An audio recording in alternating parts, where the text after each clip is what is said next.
tetik'asanay zany dia tetik'asa mifandindrindra fanodinana tavoahangy plastika miaraka amin'ny ankizy mpianatra amin'ny akaniny marenina.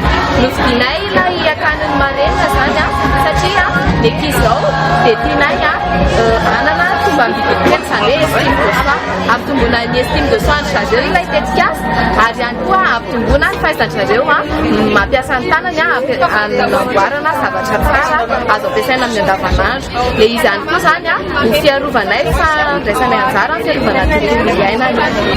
Ny tavoahangy anankiray aloha marihana fa hoe tsy misy vernisy fa nomboka any amin'ny sarony fa tonga any amin'ny vodiny dia raisika hoe hatrany amin'ny voalohany zany any voalohany afaka hanamboarana badro, afaka hanamboarana lustre, dia ny eo ampovoany rehefa hetezana dia afaka hanamboarana bracelet, afaka hanamboarana rideau rehefa atambatambatra amina tadipita.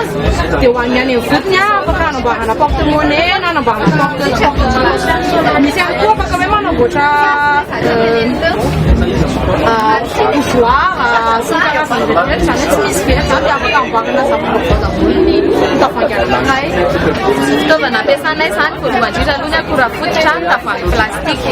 Ankoatr'izay zany izahay afaka mampiasa zavatra rehetrarehetra ohatra ny simili-cuir, ny cuir, ny tady, ny lamba arakarak'izay hitany ankizy zany hoe ty fanatsarana afaka atao dia azo ampiasainay daholo ny fitaovana rehetrarehetra.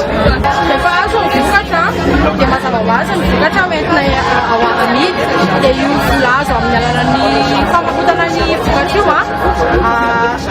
hoentinay hanampiana ny akaniny marenina na fanabeazana amin'ireo ankizy ireo ankoatrin'ny hoe hividianana ny fitaovana vaovao sy manaraka indray anazy zany isan-telo vola rehefa fitapitra ny trimestre iray ao ny akama dia mivarotra izahay ao atoerana ihany.